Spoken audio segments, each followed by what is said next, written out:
사도 바울은 가이사에서 배를 타고 로마를 향해서 떠났습니다. 로마는 그 당시에 로마 제국의 수도로서 화려한 문명을 가진 도시였습니다. 헬라와 로마의 문명의 중심지였습니다. 그러므로 많은 사람들이 그곳에 가기를 원했습니다. 로마에는 또한 많은 구경거리들이 있었습니다. 만신전을 비롯한 수많은 신전들이 있었고 황제의 궁전이 있었습니다. 그리고 경기가 열리는 원형 경기장이 있었습니다. 또 사람들을 즐겁게 하는 연극이 열리는 극장도 있었습니다. 또 많은 사람들이 모이는 대중 목욕탕도 있었고 재판이 열리는 법정도 있었습니다. 이처럼 로마에는 많은 구경거리가 있었기 때문에 많은 사람들이 로마 제국의 수도였던 로마를 방문하기를 원하였습니다. 하지만 사도 바울은 그런 목적 때문에 로마를 가고자 한 것은 아니었습니다. 로마서 1장 말씀 가보시면 사도 바울이 로마를 방문하기 원하는 목적에 대해서 말하고 있습니다. 첫 번째는 무엇인가 하면 로마에 방문하여서 그리스도인들을 만나서 그들에게 신령한 은사를 나누어 주어 그들을 경고하게 하기 위함이었습니다. 또 그들과 만나서 피차 서로를 위로하며 안위 받기를 원하였어요. 그리고 더 나아가서 로마에 있는 성도들에게 복음을 다시금 그들에게 증거하기를 원하였습니다. 이것이 사도 바울이 로마를 방문하기 원하는 목적이었습니다. 하지만 로마까지 가는 여정이 결코 순탄치가 않았습니다. 가이사라에서 로마까지는 무려 3,200km가 되었고 항해를 통해서 가야 했었습니다. 배를 타고 가는 중에 앞바람이 불어서 간신히 앞으로 전진하였고 또 그 바람들 때문에 원래 코스로 가지 못하고 우회하면서 간신히 배를 타고 가야 했었습니다. 급기야 유라굴라 강풍을 만나서 무려 14일 동안 해도 보이지 않고 별도 보이지 않는 캄캄한 어둠 속에서 사경을 헤매는 항해를 해야 했었습니다. 다행히도 276명이라는 모든 사람들이 다 무사히 구조되었고 그들이 한 육지에 도착할 수가 있었습니다. 이렇게 사도 바울이 탄 배가 파손되었지만 276명이 살아난 이유가 무엇입니까? 그것은 하나님의 약속 때문이었습니다. 주의 천사가 사도 바울에게 바울아 두려워하지 말라. 하나님이 너와 함께 계시며 너와 함께 항해한 모든 자들을 너에게 붙였다 하고 말씀하셨습니다. 이 하나님의 약속대로 비록 배는 파손하였지만 276명이라는 모든 사람들이 다 무사히 구조되었고 육지에서 살게 되었습니다. 사랑하는 여러분, 우리가 이 땅의 삶을 살다 보면 해도 보이지 않고 별도 보이지 않고 때로는 우리가 감당할 수 없는 유라굴라와 같은 큰 강풍을 만날 때가 있습니다. 하지만 하나님께서 우리와 함께 계심을 우리가 믿으시기를 바랍니다. 하나님은 또 우리 함께 계실 뿐만 아니라 우리를 보호하십니다. 그리고 우리의 발걸음을 인도하셔서 하나님께서 우리의 인생 가운데 모든 항해를 다 마치고 천국에 이를 때까지 우리를 버리지 않고 우리와 함께 하신다는 것을 믿으시는 저와 여러분 모두가 되시기를 축복합니다. 이제 사도 바울의 일행은 무사히 한 육지에 도착합니다. 그 육지에 대해 소개하고 있는데요. 우리 1절 말씀 보겠습니다. 1절 시작. 우리가 구조된 후에 안적 그 섬은 멜리데라 하더라. 우리가 구조되어 후에 안적 그 섬은 멜리데다. 이 멜리데는 오늘날 몰타라고 부르는 섬입니다. 이 섬은 시칠리아의 섬에서 남쪽으로 100km 떨어진 아주 작은 섬이고 로마에서는 무려 510km 정도 떨어진 작은 섬입니다. 그런데 이 섬은 원래 주전 천년경에 페니키아인들이 이곳에 차지하여서 이곳을 식민지로 삼았습니다. 그리고 주전 218년에 로마가 제2차 카르타고 전쟁을 하면서 전쟁의 초기에 이곳을 점령하였습니다. 그 이후로 로마 땅이 되었고 이 멜리데 섬에는 페니키아 사람들이 살고 있었습니다. 그런데 이 멜리데라는 것을 가나안어로 어떤 의미를 가지고 있는가 하면 피난처라는 의미가 있습니다. 이 멜리데 섬은 14일 동안 누라굴라 강풍을 만나서 사경을 헤맸던 사도 바울과 그 일행들을 위해서 하나님께서 예비하신 피난처가 되었습니다. 그럼 이곳에서 보내게 되어지는데, 자, 2절 말씀 볼까요? 2절 말씀. 비가 오고 날이 차매 원주민들이 우리에게 특별한 동정을 하여 불을 피워 우리를 다 영접하더라. 지금 파손되어서 지금 겨우 구조되었어요. 그런데 도착했는데 비가 오고 날이 차왔습니다. 이때에 이 일행들은요 거의 좀 위험한 거죠. 이때에 원주민들이 이들에게 다가와서 특별한 동정을 하였다라고 이야기합니다. 이 원주민이 누굽니까? 멜리데 섬에 정착한 살았던 페니키아 사람들입니다. 이 원주민이라는 이 헬라 단어로 바로이라고 부릅니다. 이것은 말이 거친 무례한 내 의미를 가진 바로스의 복수형이에요. 다시 말하면 이 원주민들은요 야만이라는 거예요. 이 원주민을 했던 이 바로스라는 단어를 로마서 1장 14절에 어떻게 번역하고 있는가 하면 야만인들 이렇게 번역하고 있어요. 야만인들. 왜 이 원주민들을 향하여서 야만인들을 부를까요? 이 사람들은 페니키아 사람들이기 때문에 헬라어나 로마어를 사용하지 못했습니다. 그러므로 이 로마 사람들이 보기에는, 헬라 사람들이 보기에는 이 사람들은 우리의 언어를 모르는구나, 이 국제적 언어를 모르기 때문에 이 사람들은 야만이구나, 그렇게 생각을 했을 겁니다. 하지만 그들은 결코 야만인들이 아니었어요. 따뜻한 마음을 가진 사람들에 불과했습니다. 이 원주민들 어떻게 합니까? 사도 바울이 지금 비가 오고 날이 차워서 벌벌 떨고 있는 사람들한테 특별한 동정을 하였어요. 특별한 동정을 하여서 불을 피워서 이 사람들을 영접하고 음식을 나눠주는 거죠. 여러분, 성경에서 그냥 동정을 말하고 있는 것이 아니라 특별한 동정이라고 말합니다. 이 원주민들은요 사실 이 사도 바울 일행을 공격할 수도 있고 그들이 가진 거 다 뺏을 수도 있고 심지어 죽일 수도 있었어요. 하지만 그렇게 하지 않고 그들의 따뜻한 마음을 가지고 사도 바울 일행들을 동정하였고 그들에게 불을 피워줬고 영접하였고 그들에게 음식을 줍니다. 이런 특별한 동정을 한 사람들이에요. 결코 야만인들이 아니라는 거죠. 헬라어를 모른다 해서, 로마어를 모른다 해서, 못 배웠다 해서 결코 야만인들이 아니라는 거예요.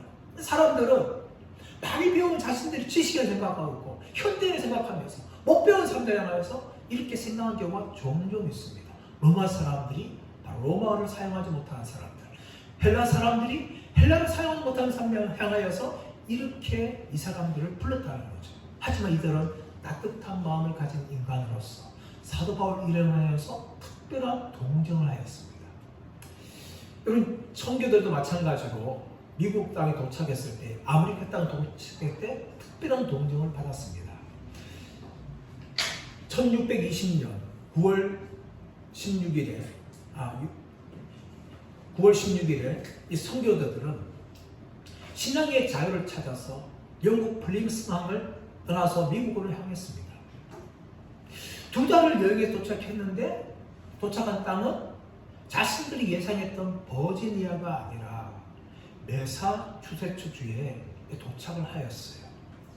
그리고 이들은 또 한 달 가까이 여행을 하여서 12월 21일에 이 플리머스에 도착을 했는데 그때는 아주 추운 겨울이었습니다.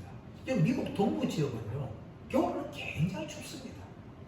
그렇게 추운데 12월 25일에 도착하니까 아무 먹을 것이 없는 거죠. 추위에 떨어졌고 먹을 것이 없어서 거의 절반에 가까운 사람들이 죽었습니다.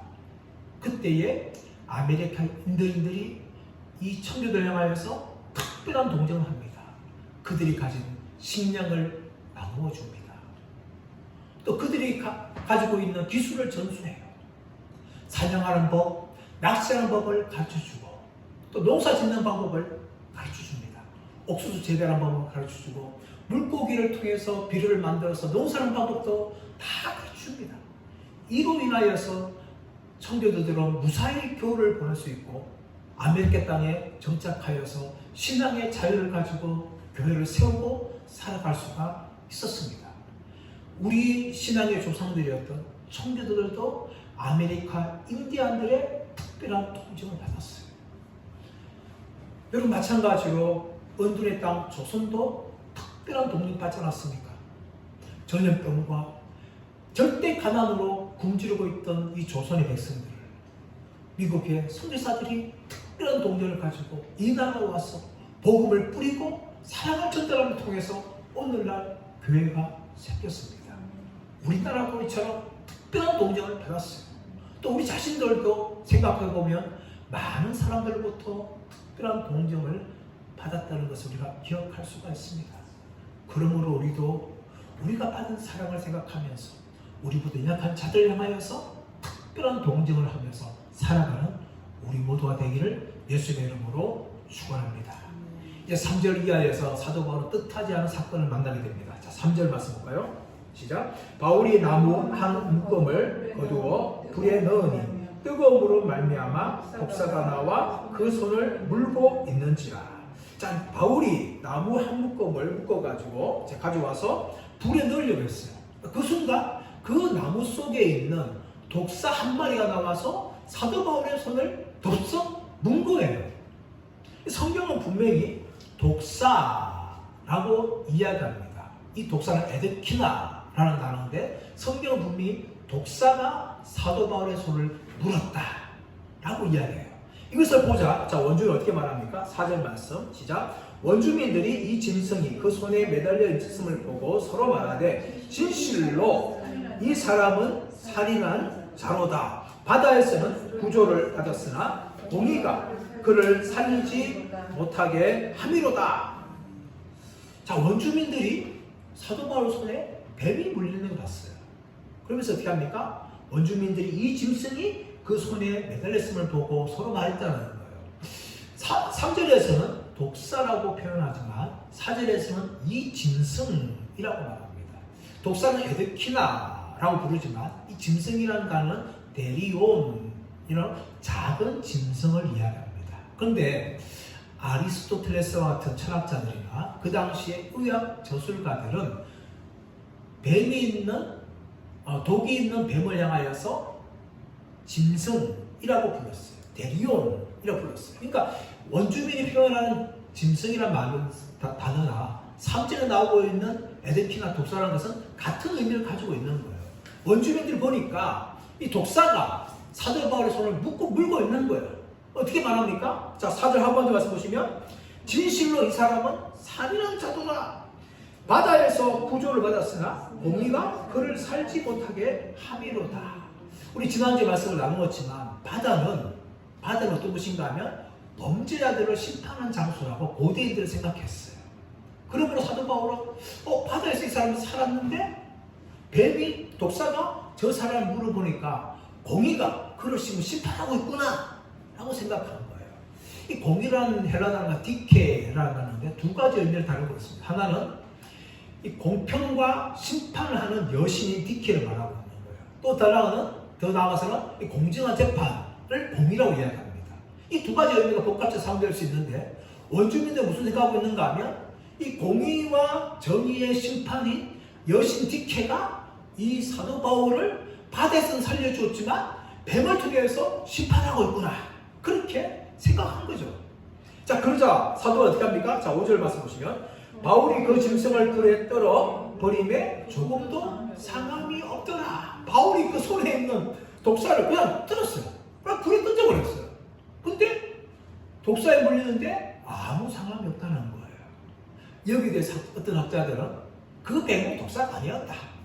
멜리데서는 독사 살지 않는다, 그렇게 말하면서 바울을 본 것은 독사가 아니라 일반 그냥 뱀이었다.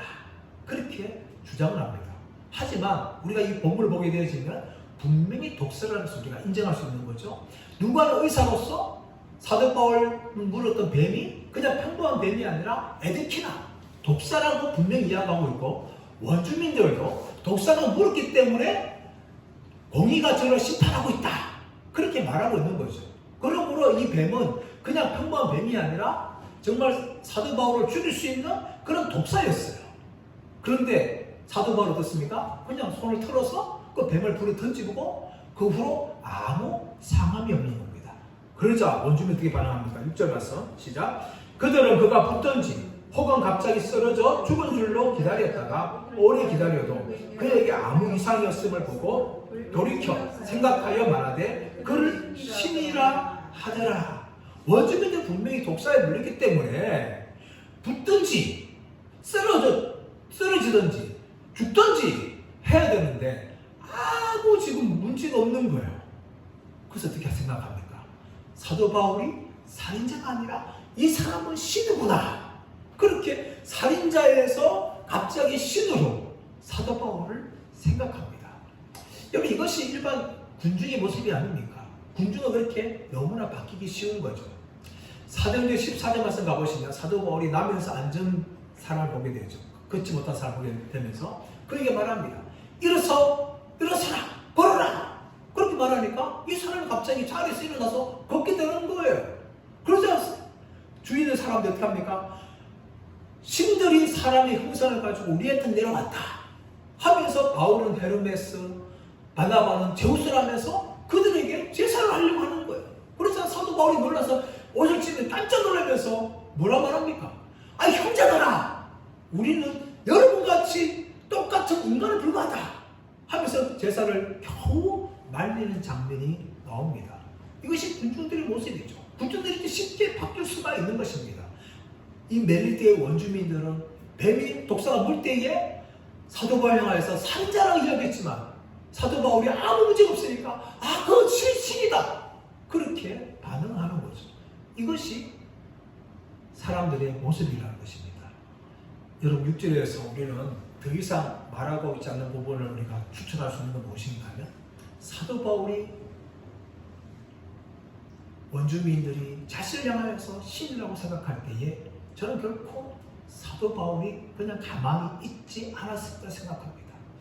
사도행전 14절 말씀처럼 자신을 신이라고 아니라든지 아니면 진짜 참 신이신 예수 그리스도를 증거하는 교회로 저는 삼았을 것이라고 생각하는데 누가는 이 부분에서 사실 전혀 기록하고 있지 않기 때문에 알 수 없는 부분입니다.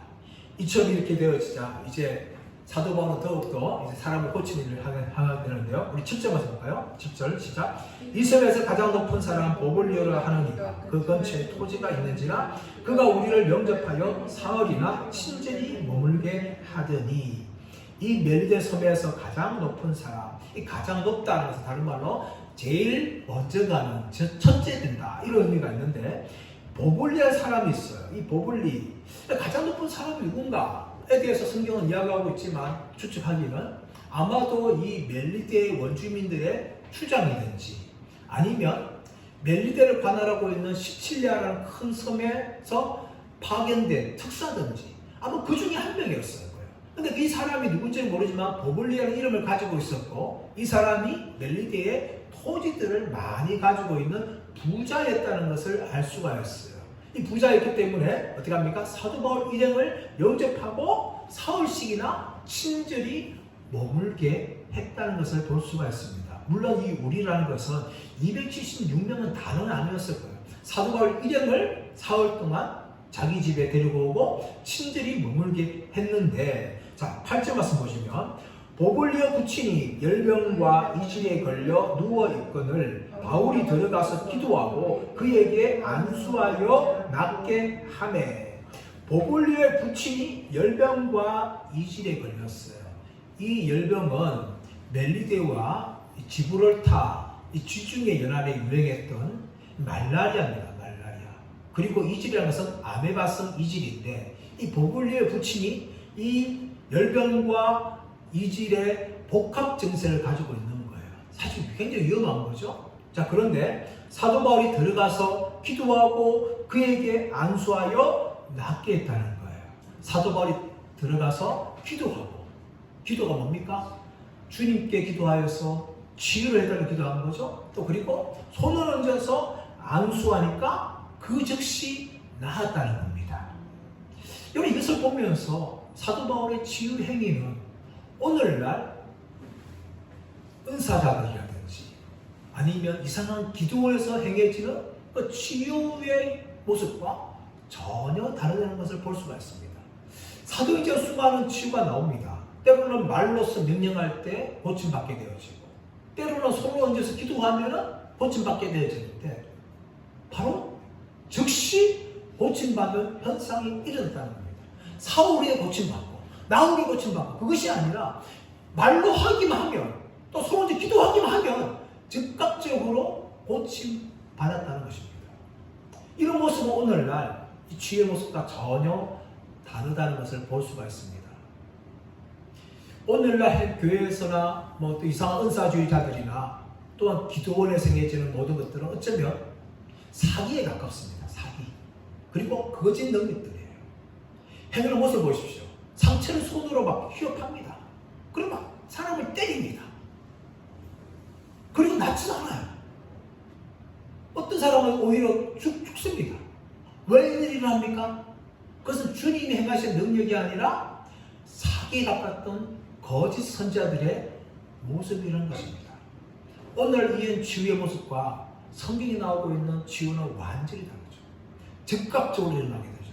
말하기만 고침받고, 또 손으로 기도하기만 하면 낫게 되어집니다. 더 나아가서 사도 바울 일행은 돈도 구하지 않아요. 우리 10절 말씀 볼까요? 10절 시작. 후한대로 우리를 대접하고 떠날 때에 우리 쓸 것을 배에 실었더라. 사도 바울이 보블리오 부친을 고쳤다 해서 돈을 달라고 구한 것이 전혀 나오고 있지 않습니다. 오늘 10절에 나오고 있는 후한예로, 이것은 보블리오 부친이 고침받으니까 보블리오가 그 누구나 감사해서 그에 대해서 정말 대접을 하는 것을 보여주는 것이죠. 사도 바울이 내가 너를 고쳐줄 거니까 돈을 달라, 헌금을 하라, 그런 모습이 나오잖아요. 오늘날 거짓 은사주의자들이나 이상한 기도원에서는 치유를 목적으로 돈을 요구합니다. 헌금을 요구해요. 이것은 성경과 전혀 다른 것입니다.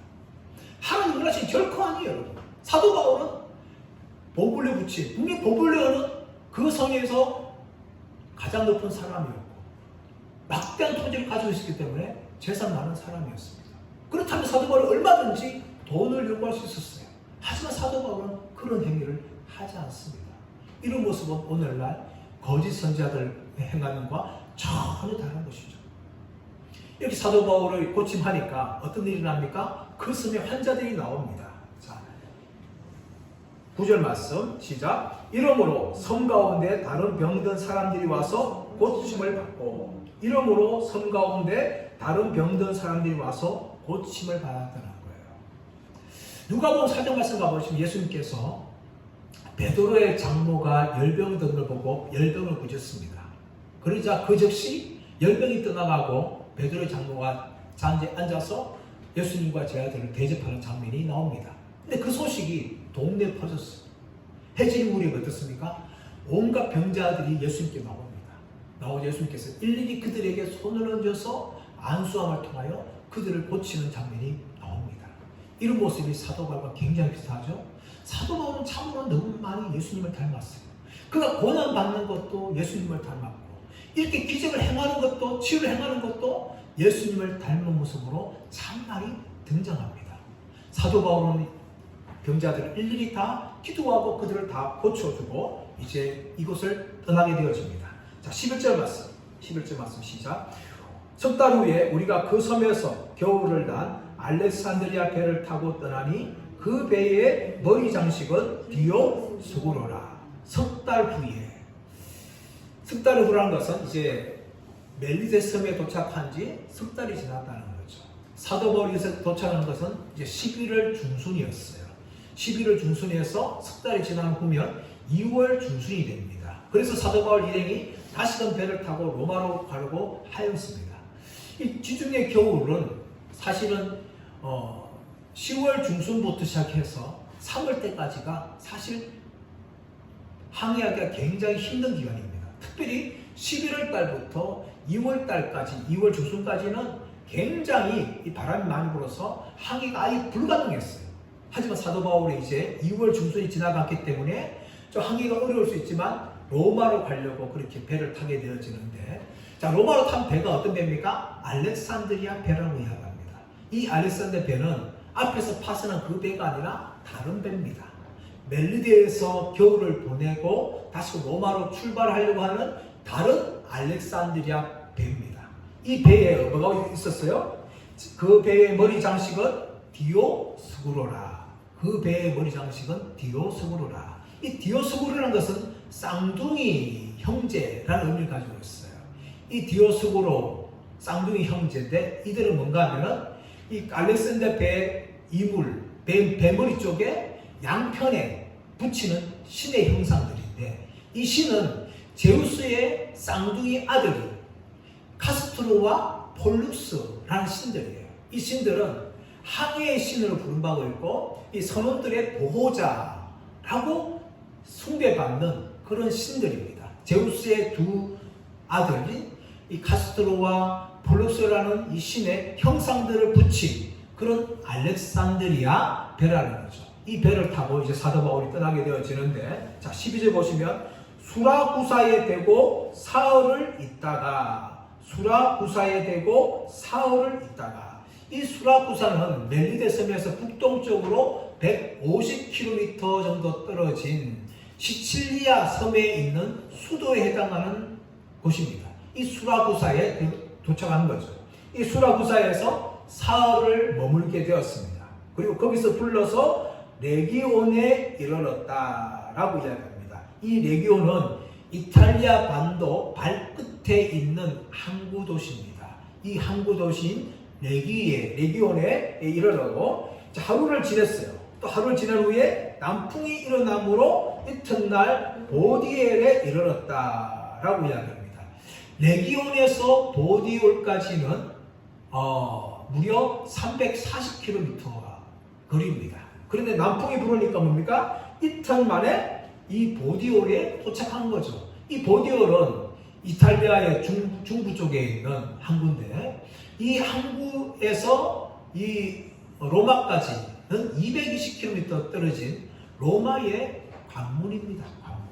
이제 로마에 이르기까지 220km 떨어지지 않는 로마, 이탈리아 중부의 서해안에 있는 항구인 보디올에 그렇게 도착을 한 거죠. 도착했는데, 자, 14절 말씀 가보시면, 거기서 형제들을 만나 그들이 청함을 받아 이래를 함께 머무니라. 그래서 우리는 이와 같이 로마로 가니라. 이 보디엘에서 직접 로마까지 간 것이 아니라, 이 보디엘이 어떻습니까? 7일을 머문 거예요. 7일. 1회를 머무는데, 그 보디엘에서 형제들을 만나, 그리스도 성도들을 만나서 사도 바울이 7일을 머물면서 교제를 한 겁니다. 자, 이제까지 보면 로마까지 얼마 남지 않았어요. 그런데 곧장 가지 않고 7일을 머문 이유가 뭘까요? 이것은 정확하게 알 수 없지만 학자들은 이 백부장이 황제에게 이 사건에 대해서 또 제수들에 대해서 설명할 수 있는 보고서를 작성한 기간이었다라고 이야기합니다. 그런 기간을 보내면서 사도 바울은 이 보디엘의 형제를 만나서 그들과 교제하고 위로를 받게 되었죠. 그리고 더 나아서 뭡니까? 7일 후에 이제 어디를 합니까? 로마를 향하여서 가게 되어지는 겁니다. 로마로 가는 과정은 이제 배를 타고 가지 않고 보디올에서 육지를 통해서 걸어서 로마까지 가야 합니다. 로마까지는 220km 떨어진 곳이었지만, 이 로마까지 가기 위해서는 아주 그 당시에 가장 처음 로마가 닦은 도시, 도로며, 또 가장 곧장 나 있는 도로인 아피안노라는 도로를 통해서 육로로 걸어서 220km를 걸어가야 됩니다.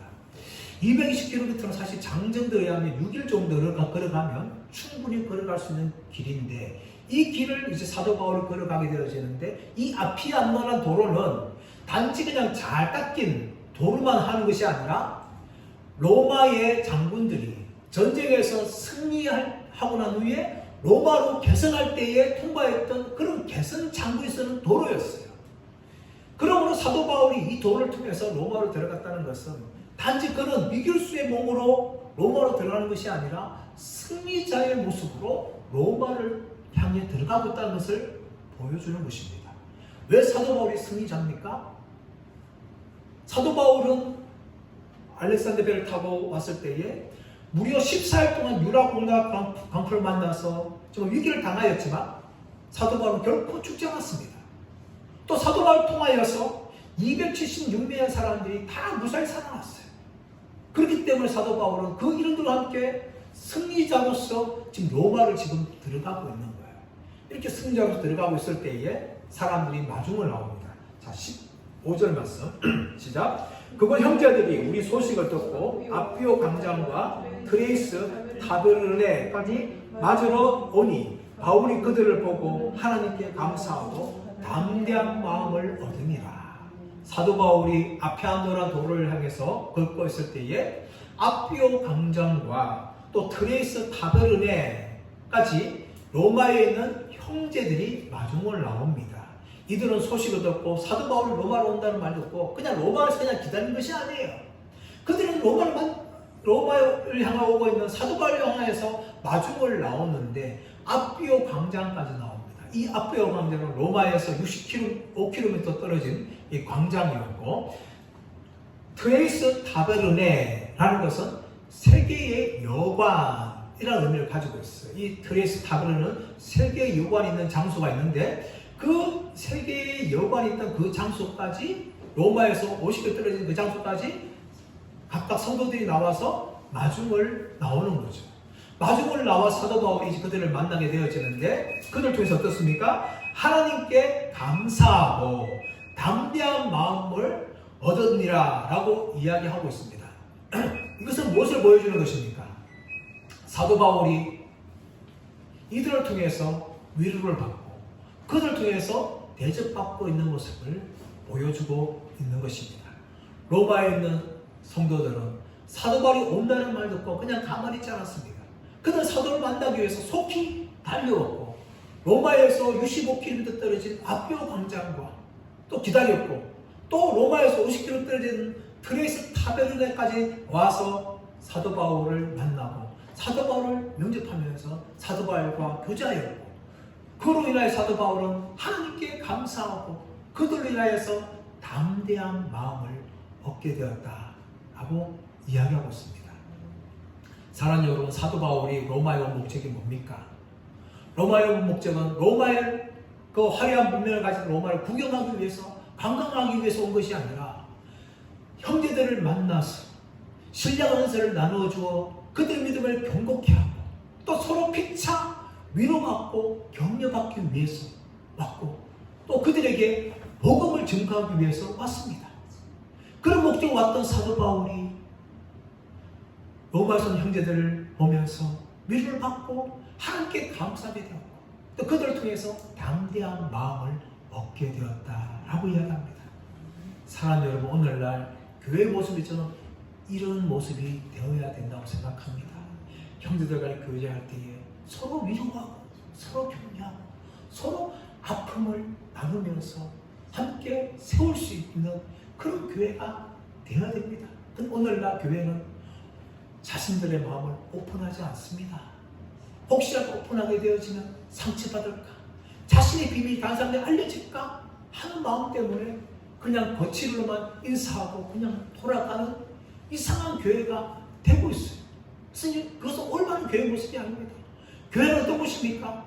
자신이 가지고 있는 아픔과 기도 제목들을 오픈하고 그래서 위로를 받고 또 믿음으로 격려를 받고 믿음 가운데 세워져야 하는 것이 교회의 모습입니다.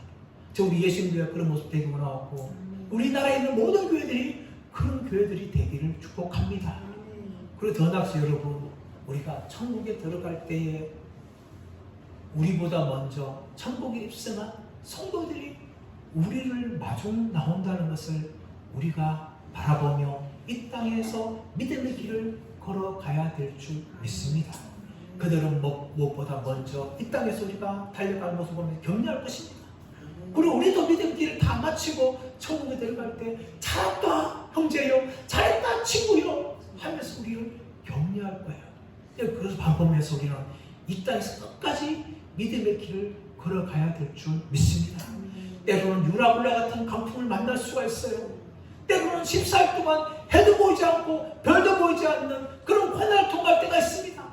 하지만 그 모든 신앙의 고난을 다 넘기고 우리는 반드시 천국에 입성할 것입니다. 그리고 예수님께서는 우리를 향해서 칭찬할 것이고 또 우리보다 먼저 천국에 입성한 성도들이 우리를 환영하고 우리를 기다리고 있다는 것을 바라보면서 저와 모두가 다 이 믿음의 길을 끝까지 달려가는 분들 되시기를 예수님의 이름으로 축원합니다.